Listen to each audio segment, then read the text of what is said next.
Hello, anyone hear me? Yeah, copy that, Jace. Yep, so you've got it. What have you got, juvie or chick? No, adult.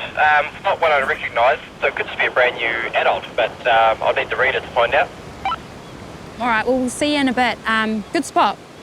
That's takes precedent now. This is now a rescue mission.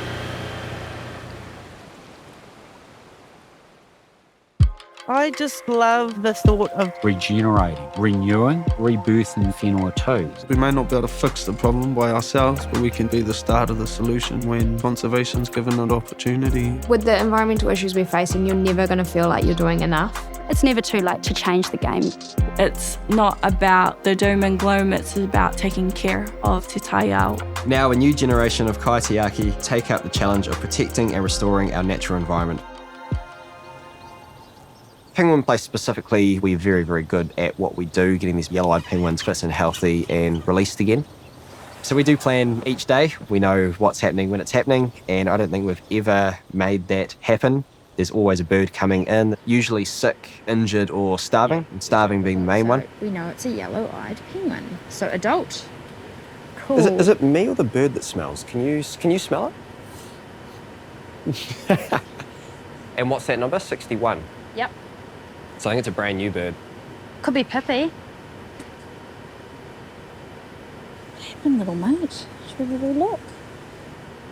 Did you get caught on a tree? We look after about half of the mainland population every single season. So there's about 450 to 500 of these guys left in the wild. Yeah, cool. So put them in the bucket for a weigh? Yep. Sorry, little mate. If we didn't get the funding, we wouldn't be able to do the work we're doing, which means these birds would likely be extinct on the mainland in 3 to 4 years. It would happen really, really quickly, unfortunately. Hey, I know. It's never too late to change the game. They're unwell, you get really worried and nervous like a parent. And then seeing them thrive, it's an amazing feeling.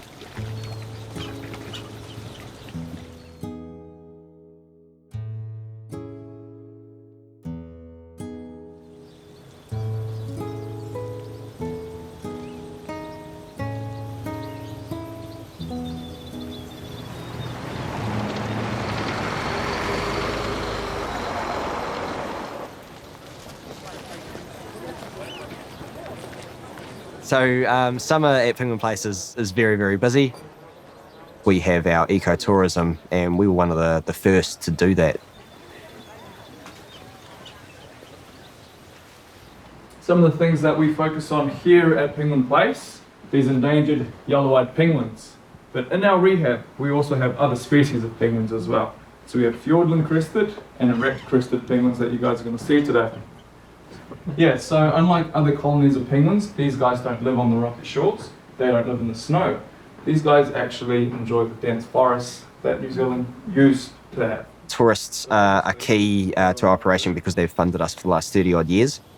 All of the money that goes through funds the conservation, including rehab and habitat restoration.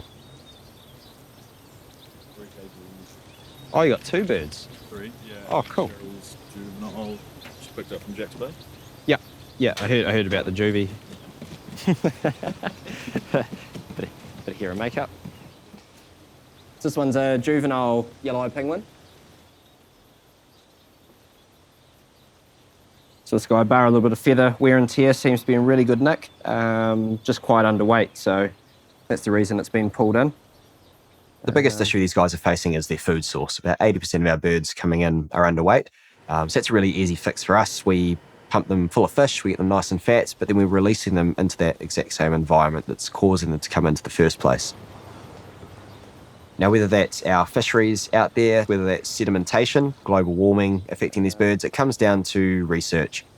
Is the sky transponded, Max? A big part of what we do at Penguin Place is collecting data from these birds that are coming in, and we pass that on to people that are going to use it and find the solution, find the change in the protocol or the magic drug or whatever it is that's going to save the species.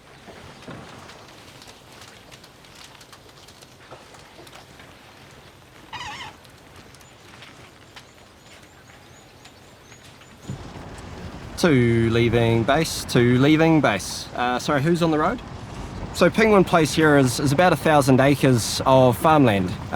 So we're trekking through the farmland at the moment, heading towards our conservation reserve.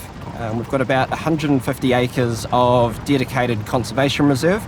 It can never be changed, it can never be altered, it's always going to be pristine bush, which is really, really cool.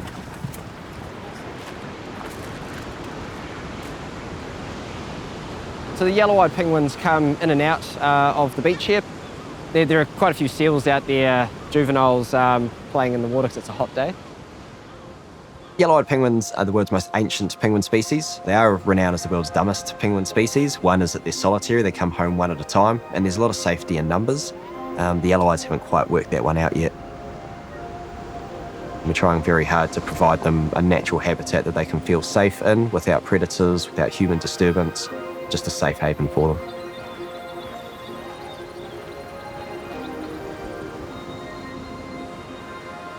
We have a trench system. So the birds often don't know that we're there, or if they do notice that we're there, we're very, very small. We could get tourists down there into these trenches. We can get some really, really cool viewing of natural behaviour of these birds that no one else in the world gets to see.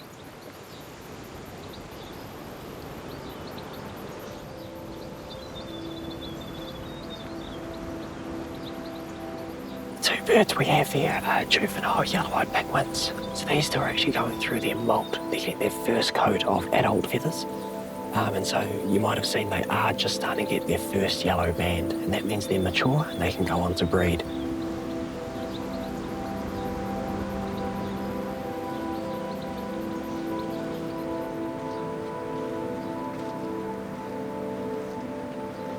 I started as a labourer first and foremost. I did a lot of the maintenance through the reserves.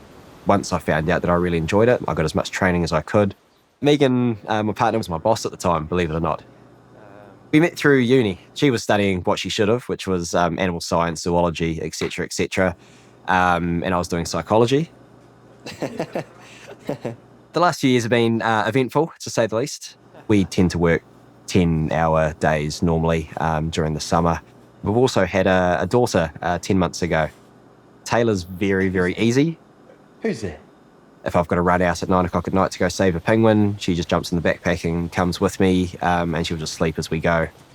For now, not much has changed. Yeah, hopefully it stays that way. Bye. Bye.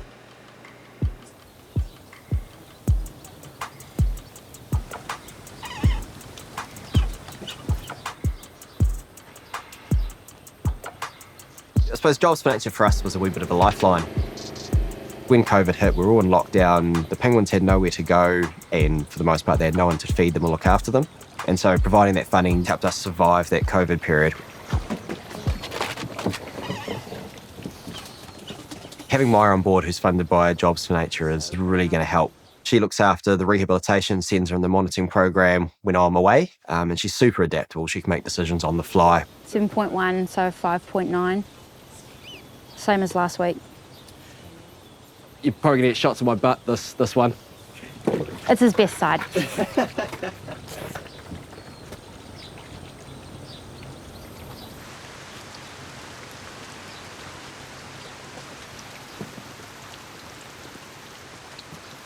I was going to get a jacket. Yeah, no, all good.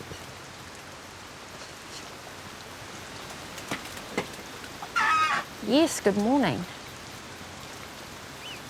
Looks tiny. Yeah, he's literally just skin and bone. So you'll just start with one fish then, eh? Yeah. Yeah. Poor thing, it's absolutely starving. Your turn will come, little lady, just settle down. One of the hardest parts of the job is losing a bird. We had an example just the other day. So this bird came out to us, fit and healthy, no issue. Our job was just to put a wee bit of weight on. We were in the pen feeding and we heard some scuffling on the ground. We turned around and saw this bird having a pretty dramatic seizure. So we jumped in, saw that it was foaming at the mouth, blood sort of pouring out of its mouth as well. And before I get it out of the rehab, it's just sort of died in my hands. Conservation work, it isn't just all, sunshine and rainbows. We see a lot of death, and I want to feel like I can get to the end of my time here on this planet and know that I gave everything that I could to keeping our amazing taonga species alive. Try not to eat too quickly, but...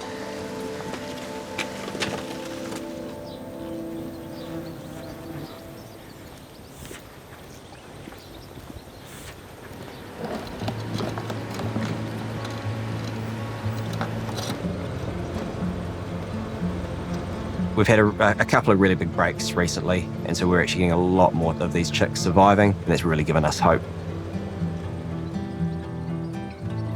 Every time we release a bird, I sort of think back on all the hard work put into that bird. A lot of time, effort, money, and sacrifices went into that bird, and it's now breeding. So which spot were you wanting to release them? We'll go around the corner a bit, and there's too many seals that way. So there are a few seals there, but they'll be fine. Okay. Cool, you can grab the big guy, I'll grab the little guy.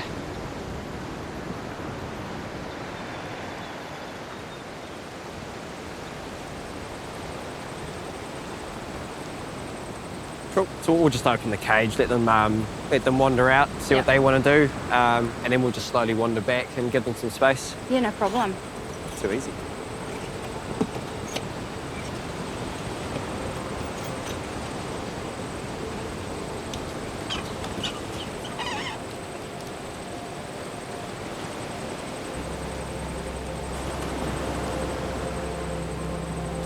I'm sure they'll be fine. Yeah, it just takes a bit of time, to adjust and just figure it out again. Yeah.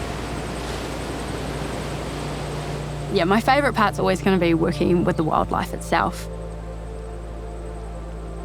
Seeing them grow, progress, and then, one day there's these little footprints that are heading out to sea, and it feels good.